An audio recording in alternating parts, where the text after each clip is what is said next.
नमस्कार दोस्तों। तो हमने फिजिक्स में अब तक गति के नियम पढ़ लिए थे, ठीक है। गति के नियम तक हमने पढ़ लिया। गति के नियम बहुत ही इम्पोर्टेंट है, ठीक। गति के प्रथम, द्वितीय और तृतीय जो नियम है, तीनों नियम बहुत ही ज़्यादा इम्पोर्टेंट है। इनके जो हम मतलब एग्जाम्पल्स देखते हैं ना, जैसे जड़त्व है, जड़त्व से रिलेटेड जो एग्जाम्पल है, बस वाला है या फिर कोई चलते हुए गाड़ी का है, मतलब घोड़े वाला है, या फिर हम किसी चादर को या कपड़े को झाड़ रहे हैं, तो वो चीज़ है, वो जड़त्व के कारण जो कंडीशंस है उनके बारे में। और क्रिया प्रतिक्रिया वाले जो एग्जाम्पल्स है, बंदूक वाला है, ठीक है, जैसे नाव से हम उतरते हैं तो पीछे की तरफ जो धक्का लगता है, इस तरीके के जो एग्जाम्पल्स हैं उन पे क्वेश्चंस है वो पूछे जाते हैं। एक हमें जो इस चीज़ तीनों नियम से हमने बात की थी, बल। देखिए, किसी बल क्या होता है? फोर्स, ठीक है। बल किसी भी वस्तु की स्थिति में परिवर्तन करने के लिए जो हम प्रयास करते हैं ना, जो हम प्रयास करते हैं उसको हम क्या बोलते हैं? बल। उसको बोलते हैं बल। बल का मात्रक होता है न्यूटन।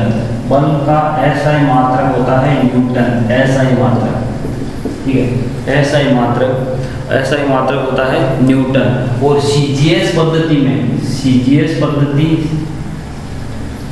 पद्धति में बल का मात्रक होता है डाइन। CGS पद्धति में बल का मात्रक होता है डाइन। तो 1 न्यूटन बराबर 10 की पावर 5 डाइन होता है, ठीक है। ये भी 1 न्यूटन है, वो 10 की घात 5 डाइन के बराबर होता है, क्योंकि CGS पद्धति में ये छोटा मात्रक होता है। CGS पद्धति में बल का छोटा मात्रक होता है। SI मात्रक होता है न्यूटन। देखिए, बल का हमने व्यंजक या बल क्या होता है? F बराबर ma होता है, ठीक है। बल क्या होता है? F बराबर ma। m तो होता है द्रव्यमान, ठीक है। m होता है द्रव्यमान और a होता है त्वरण, ठीक है। तो बल है वो त्वरण और द्रव्यमान के समानुपाती होता है। त्वरण के भी समानुपाती होता है और द्रव्यमान के भी समानुपाती होता है, ठीक है। अरे इसका जैसे ये न्यूटन है, या यहाँ से अगर हम मात्रक की बात करें, देखिए मात्रक के द्रव्यमान को हम किस में मापते हैं? किलोग्राम में, ठीक है। किलोग्राम। त्वरण क्या होता है? मीटर पर सेकंड स्क्वायर। तो ये भी किलोग्राम मीटर पर सेकंड स्क्वायर भी बल का मात्रक होता है, ये भी बल का मात्रक होता है। या फिर CGS पद्धति में किलोग्राम को हम ग्राम में नापते हैं, ग्राम सेंटीमीटर पर सेकंड स्क्वायर, ठीक है। ये भी बल का मात्रक होता है, ये भी बल का मात्रक होता है, ठीक है। दिख तो रहा है। तो ये क्या है? द्रव्यमान, मतलब किलोग्राम इंटू मीटर पर सेकंड स्क्वायर या ग्राम सेंटीमीटर पर सेकंड स्क्वायर, ये दोनों ही क्या होते हैं? बल के मात्रक होते हैं, बल के मात्रक। न्यूटन, डाइन और ये दोनों ये होते हैं बल के मात्रक। अब हम बात करते हैं संवेग, क्योंकि गति के दूसरे नियम में एक बात चली थी संवेग की। संवेग क्या होता है? मूवमेंट, ठीक है, पता है संवेग। देखिए, संवेग एक इंपॉर्टेंट चीज है। संवेग होता है द्रव्यमान इंटू वेग। द्रव्यमान, किसी भी वस्तु का द्रव्यमान और उसका वेग का जो गुणनफल है वो क्या होता है? संवेग होता है। किसी भी वस्तु का द्रव्यमान और उसके वेग का गुणनफल है वो संवेग होता है। इसको P से लिखते हैं, P बराबर mv, ठीक है। P बराबर mv। तो वेग, संवेग, ठीक है। इसका मात्रक क्या होता है? संवेग का मात्रक क्या होता है? द्रव्यमान को हम किलोग्राम में मापते हैं, किलोग्राम, ठीक है, मीटर पर सेकेंड, क्योंकि वेग क्या होता है? मीटर पर सेकेंड। तो किलोग्राम इंटू मीटर पर सेकेंड क्या होता है? संवेग का मात्रक होता है। देखिए, कुछ एग्जाम्स में मात्रक भी पूछे जाते हैं, ठीक है। तो इसका संवेग का मात्रक क्या होता है? किलोग्राम इंटू मीटर पर सेकेंड है, वो संवेग का क्या होता है? मात्रक, संवेग का मात्रक। देखिए, एक इस पे होता है संवेग संरक्षण का नियम, ठीक है। क्या होता है? संवेग संरक्षण का नियम। मतलब कोई भी वस्तु है उसका जो संवेग है वो संरक्षित रहता है, ठीक है। संवेग है वो क्या रहता है? संरक्षित रहता है। ठीक है। संवेग क्या रहता है, किसी भी वस्तु होता है उसका संवेग क्या रहता है, संरक्षित रहता है, तो उसको हम बोलते हैं संवेग संरक्षण का नियम। देखिए एक चीज इसमें ये होती है, जैसे अगर आपको दो वस्तुओं का बोल दे, जैसे ये क्वेश्चन सीधा सीधा पूछा जा सकता है कि अगर दो वस्तुओं का द्रव्यमान संवेग समान है, अगर आपको जैसे दो वस्तुएं दे दी और दो बोलते कि दो वस्तुओं का संवेग है वो समान है, तो एक कंडीशन दे देते हैं कि m1 जैसे वस्तु एक का द्रव्यमान m1 है, दूसरी वस्तु का द्रव्यमान क्या है m2, तो m1 क्या है ग्रेटर देन m2, मतलब m1 है वो m2 से ज्यादा है, पहली वाली वस्तु का द्रव्यमान है वो दूसरी वाली से ज्यादा है, और दोनों का संवेग है वो बराबर है। संवेग दो वस्तुओं का संवेग क्या है, बराबर है। पहली वाली वस्तु का द्रव्यमान ज्यादा है, दूसरी वाली वस्तु का द्रव्यमान कम है, तो दोनों वस्तुओं में से वेग किसका ज्यादा होगा, कौन सी वस्तु है वो ज्यादा वेग से गति करेगी, ठीक है, कौन सी वस्तु ज्यादा वेग से गति करेगी, तो जो वस्तु दूसरी वाली वस्तु है ना जिसका द्रव्यमान कम है, जिसका द्रव्यमान कम है वो ज्यादा वेग से गति करेगी, वो ज्यादा वेग से गति करेगी। तो अगर हम पहले वाले का संवेग p अगर हम मान लें m1 v1, ठीक है, दूसरी वाली का p, क्योंकि दोनों का संवेग तो क्या है, बराबर है, संवेग क्या है, बराबर है। तो अगर हम इसको इस तरीके से समझे कि m1 v1 बराबर किसके हैं, m2 v2 के, m1 v1 बराबर किसके, m2 v2। देखिए ये ज्यादा बड़ी राशि है, हमें क्या दे रखा है कि द्रव्यमान पहले का द्रव्यमान क्या है, ज्यादा है। अगर ये बड़ी राशि है तो इन दोनों, ये दोनों संतुलित या बराबर कब होगी, ये बराबर तभी होगी तो इधर वाला v2 क्या हो जाएगा, बड़ा, ठीक है। देखिए दो राशि हम जैसे हम बात कर रहे हैं 5 गुणा 2, ठीक है, जैसे अगर ये द्रव्यमान इसका 5 है और वेग क्या है 2, तो ठीक इसका फिर वो वेग क्या हो जाएगा, इसका दूसरी वाली का वेग क्या हो जाएगा, इसका द्रव्यमान तो हो जाएगा 2 और इसका वेग, मतलब क्योंकि दोनों का गुणा बराबर है, ठीक है, संवेग बराबर होने का मतलब द्रव्यमान और वेग का गुणा क्या है, बराबर। तो इसी से अगर ये 5 है तो इसका वेग क्या हो जाएगा 2। अब हमें पता है कि m2 क्या है, m1 से छोटी है, m2 क्या है, m1 से छोटी है, तो इसको हम कम मानेंगे तो ये 2 हो जाएगा, तो वेग जो दूसरी वाली का वेग क्या हो जाएगा, ज्यादा हो जाएगा। तो इस तरीके से ये सीधा क्वेश्चन पूछा जा सकता है कि दो वस्तुओं का संवेग अगर बराबर है, संवेग समान है और m1 मतलब पहली वाली वस्तु का द्रव्यमान ज्यादा है, तो वेग किसका ज्यादा होगा दोनों वस्तुओं में से, तो जो अगर जिसका द्रव्यमान ज्यादा है उसका वेग क्या हो जाएगा, कम हो जाएगा, और जिसका द्रव्यमान कम है उसका वेग क्या होगा, ज्यादा होगा, ठीक है। ये नॉर्मल चीज। एक बात आवेग की, एक होता है, ये तो हो गया संवेग, ये तो हो गया संवेग। आवेग क्या होता है, अगर आवेग होता है किसी भी वस्तु पर अगर अल्प समय के लिए बल लगाएं, अगर बहुत कम समय के लिए अगर हम किसी वस्तु पर बल लगा रहे हैं तो वो बल क्या होता है, वो बल और कब उस समय अंतराल उनका गुणनफल क्या होता है, आवेग के बराबर होता है। या हम बोल सकते हैं आवेग क्या होता है, संवेग में परिवर्तन, क्या होता है, संवेग में परिवर्तन,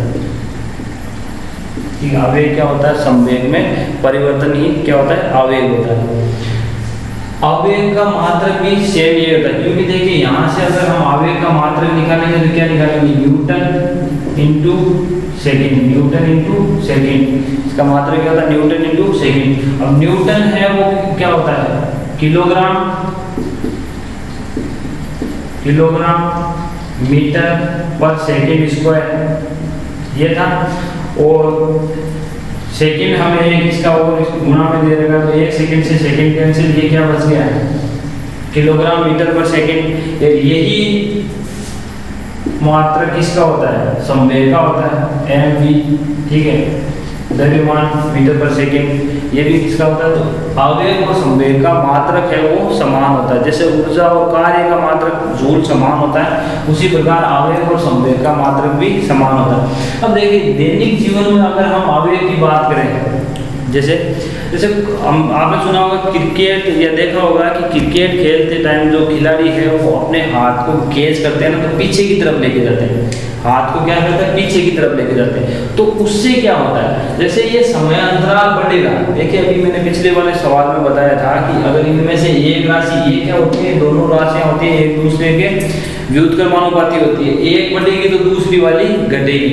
ठीक है। अगर समय अंतराल को बढ़ाओ तो बल क्या लगेगा, कम लगेगा। समय अंतराल को बढ़ाओ तो बल क्या लगेगा, कम लगेगा। और अगर समय कम हो तो क्या होगा, बल है वो ज्यादा लगेगा। बल क्या लगेगा, ज्यादा। तो जैसे गेंद आती है तो गेंद फिर वो केस पकड़ने के हिसाब से उसका समय बढ़ाने के लिए उसको हाथ को पीछे की तरफ लेते हैं। तो वो जब समय बढ़ता है तो जो गेंद है वो बल है हाथ पे कम लगाती है, तो हमें चोट कम लगती है इस वजह से, ठीक है। तो वो एक आवेग का ही एग्जाम्पल है, आवेग का ही उदाहरण है वो, ठीक है। तो समय अंतराल को अगर हम बढ़ा लें तो बल क्या लगेगा, कम। अगर ऐसे ही आपको किसी को चांटा मारना है, ठीक है, चांटा मारना, अगर उसको आप धीरे से ऐसे मतलब टाइम ज़्यादा ले रहे हो, टाइम ज़्यादा लेके उसके चांटा लगा रहे हो, तो उसका उस पर बल है वो कम लगेगा। वही चांटा आप कम समय में लगाओ, तुरंत उसका असर है वो हाथों हाथ होगा, ठीक है। तो बात समझ गए। एक बार किसी को अगर समझ में नहीं आया ना तो पास वाले को बिल्कुल कम सेकेंड में, मतलब कम समय में चांटा लगा के देख लेना, उसका रिएक्शन से आपको पता चल जाएगा कि ये आवेग का सिस्टम क्या है। मतलब जितना कम समय आप लोगे ना उतना ही चांटा है वो जोरदार बढ़ेगा, उतना ही बल है वो ज़्यादा लगेगा। तो आवेग है, अगर कैच क्रिकेटर अगर आपको पूछे कि उस ये क्यों पीछे की तरफ हाथ क्यों खींचते हैं, तो वो समय अंतराल बढ़ाने के लिए, ताकि बल है वो कम लगे, अपने हाथों पे क्या लगे, चोट कम लगे। बल कम होगा तो अपने हाथ पे वो गेंद की लगेगी ना, वो कम लगेगी, ठीक है। एक बात है बल अभिकेंद्रीय बल, देखिए ये भी इम्पोर्टेंट है। 2-4 मतलब बल है जिनका मैं नाम अभी ले रहा हूँ। अभिकेंद्रीय बल काफी बहुत इम्पोर्टेंट है। अभिकेंद्रीय बल, अभिकेंद्रीय बल, अगर जैसे कोई वस्तु है वर्तीय गति कर रही है, ऐसे वर्तीय पथ पर अगर गति कर रही है तो उस पे केंद्र की तरफ, देखिए जो बीच में केंद्र होता है, तो केंद्र की तरफ जो बल लग रहा होता है उस बल को हम क्या बोलते हैं, अभिकेंद्रीय बल।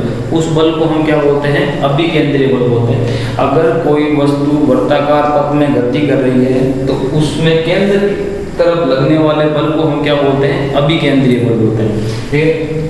जैसे वो आपने वो मोटरसाइकिल वाला खेल होता है ना, कुआं, मौत का कुआं वाला, तो उसमें क्या होता है, वो बाइक से उसका क्रिया प्रतिक्रिया ही एक तरीके से क्रिया प्रतिक्रिया, बाइक से उसकी दीवारों पे जो दीवारें बनाई हुई होती है उन पे जो बल लगता है ना, उसके विपरीत है केंद्र, जो वो कुआं होता है उसके केंद्र की तरफ दीवारों से वापस बल लगता है, ठीक है। एक जैसे कोई मोड़ होती है, गाड़ी अगर किसी मोड़ में से मुड़ रही है तो उस मोड़ से वो मतलब गाड़ी है बेल, क्योंकि वो ऐसे कर्व शेप में थोड़ी मोड़ में, जैसे मोड़ बनी हुई होती है ना कोई भी रोड है उसमें मोड़, तो वो एक अंदर की साइड से थोड़ी नीचे और बाहर की साइड से उसको ऊंचाई किया हुआ रहता है, ताकि जब गाड़ी मुड़े ना तो उसको बाहर की तरफ से अंदर की तरफ एक बल लगे, ठीक है। जो अभिकेंद्रीय बल होता है, जो क्या होता है, अभिकेंद्रीय बल होता है, वो गाड़ी को दूसरी तरफ मतलब सड़क से साइड में हटने से रोकता है। वो क्या करता है, गाड़ी पे इधर की तरफ बल लगेगा, केंद्र की तरफ, ठीक है। वो जो मोड़ होगी उसमें केंद्र की तरफ बल लगेगा।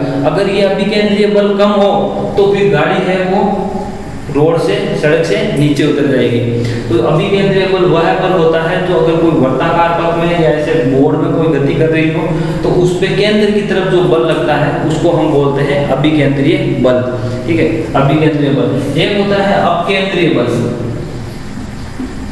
अपकेंद्रीय बल, ठीक है। ये तो हो गया था अभिकेंद्रीय बल। और अपकेंद्रीय बल क्या होता है, ऐसा बल जो बाहर की तरफ लगता है, ऐसा बल जो केंद्र से बाहर की तरफ लगता है उस बल को हम बोलते हैं अपकेंद्रीय बल। जैसे वॉशिंग मशीन है, कपड़े धोने की मशीन है, वो इसी अपकेंद्रीय बल के सिद्धांत पर काम करते हैं। तो सीधा आपको पूछा जा सकता है कि वॉशिंग मशीन है या जो हम घी निकालते हैं दूध से, ठीक है, वो मशीन है वो किस सिद्धांत पे काम करती है, अपकेंद्रीय बल के सिद्धांत पे काम करती है। उसमें क्या होता है, बल है वो केंद्र से बाहर की तरफ लग रहा होता है, बल किधर लग रहा होता है, केंद्र से बाहर की साइड। तो ये होता है अपकेंद्रीय बल। अपकेंद्रीय बल है वो केंद्र से बाहर की तरफ लगता है और अभिकेंद्रीय बल है वो केंद्र के केंद्र की तरफ लगता है। तो इसकी दिशा होती है वो क्या होती है, केंद्र की तरफ। अब केंद्रीय बल क्या होती है, केंद्र से बाहर की तरफ, या आप कह सकते हैं त्रिज्यीय, क्योंकि इसकी जो त्रिज्या होती है उसकी डायरेक्शन में इसका वो अपकेंद्रीय बल की जो दिशा होती है, डायरेक्शन होती है, वो क्या होती है, त्रिज्या के हिसाब से होती है। जिस तरफ जैसे त्रिज्या है बाहर की तरफ, तो वही क्या होती है, अपकेंद्रीय बल की दिशा। तो इस पे कौन सी, एक तो कपड़े धोने की मशीन और एक घी निकालने की जो मशीन होती है, दूध से घी निकालते हैं, वो दोनों ही मशीनें हैं, वो क्या है, अपकेंद्रीय बल के सिद्धांत पर काम करती है। ठीक है, अपकेंद्रीय बल के सिद्धांत पर काम करती है। एक होता है इसमें आपके बल आघूर्ण। अगर जैसे हम किसी पिंड पर बल लगा रहे हैं और वो उसको ऐसे वर्ताकार पथ में घुमाने के लिए प्रेरित करता है या घुमाता है वो बल, तो इस चीज को हम क्या बोलते हैं, बल आघूर्ण। अगर हम किसी मतलब जो बल क्या कर रहे हैं, बल आघूर्ण क्या होता है, बल और बल की दिशा, बल से हम क्या करें, अगर लंबवत दूरी, जैसे उसको क्या घूर्णन करवाने के लिए जो लंबवत दूरी, ठीक है, अगर किसी भी पिंड पर हम जो बल लगा रहे हैं उसकी वजह से अगर कोई भी वस्तु घूमने की कंडीशन में, घूर्णन की कंडीशन में आ जाती है, तो वो कंडीशन क्या कहलाती है, बल आघूर्ण कहलाती है। क्या कहलाती है, बल आघूर्ण। तो इसका मात्रक होता है न्यूटन मीटर। दूरी है तो क्या हो जाएगा, मीटर, न्यूटन मीटर इसका मात्रक होता है। और ये क्या होता है, बल आघूर्ण। देखिए बल के बारे में अगर हम और बात करें तो क्या होती है, बल की अगर कोई भी वस्तु संतुलित, जैसे हम किसी भी वस्तु पर बल लगा रहे हैं तो वो क्या करेगी, गति करेगी। ठीक है, अगर हम किसी वस्तु पर बल लगा रहे हैं, बल का क्या काम है, बल का यही है कि अगर कोई वस्तु स्थिर है तो वो उसकी स्थिति में परिवर्तन कर देगा, मतलब उसको गतिशील कर देगा, या कोई वस्तु गतिशील है तो उसको हम क्या करते हैं, रोकने के लिए बल लगाते हैं।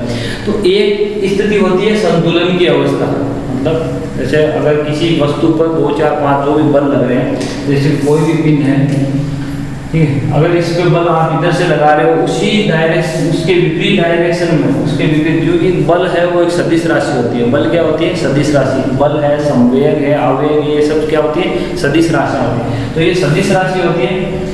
और सदिश राशि इसके जैसे बल है, अगर आप इधर 5 न्यूटन का बल लगा रहे हो, ठीक है, और इधर से भी 5 न्यूटन का बल लगा रहे हो, तो ये वस्तु किधर भी विस्थापित नहीं होगी। ठीक है, दोनों साइड जो रिजल्टेंट होगा वो क्या होगा, 0 होगा।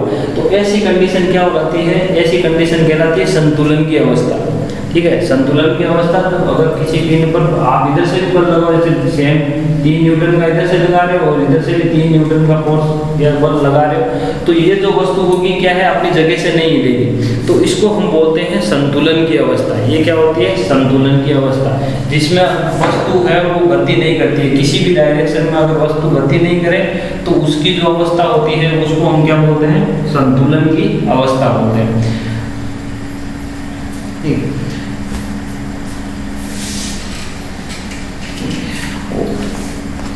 एक देखिए, एक कोई भी वस्तु है उसमें हम बात करते हैं गुरुत्व केंद्र।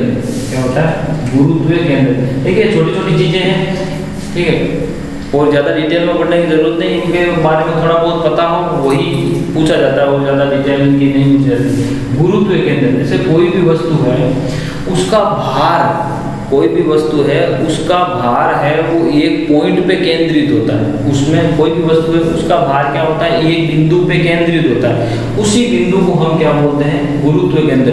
और वो जो गुरुत्व केंद्र कोई भी वस्तु है उसका जो भार है नीचे की तरफ, ठीक है, नीचे की तरफ केंद्रित, उसकी डायरेक्शन क्या होगी, नीचे की तरफ, और दिशा क्या होगी, नीचे की तरफ। और ये गुरुत्व केंद्र एक ऐसा पॉइंट होता है जिस पे वस्तु का भार है वो पूरा केंद्रित होता है। ठीक है, पूरा एक ही जगह। जैसे अगर आपने देखा होगा कि कुछ लोग हैं एक अंगुली पे बॉल को घुमा लेते हैं, तो वो क्या करते हैं, वो ऐसी मतलब कंडीशन होती है जब गुरुत्व केंद्र की दिशा है, गुरुत्व केंद्र की स्थिति है वो उस अंगुली के बराबर ऊपर की साइड होती है। तो गुरुत्व केंद्र से जो बल लगेगा उसके द्रव्यमान की वजह से वो तो नीचे की तरफ लगेगा, और जो अंगुली पे जिसने उसको उठा के रखा हुआ है वो क्या है, उतनी ही मात्रा में बल क्या लगा रहा है, ऊपर की तरफ लगा रहा है। तो वो बैलेंस की कंडीशन, संतुलन की अवस्था में आ जाती है। क्या हो जाती है, संतुलन की अवस्था में आ जाती है। तो गुरुत्व केंद्र क्या होता है, किसी भी वस्तु में गुरुत्व केंद्र वह बिंदु होता है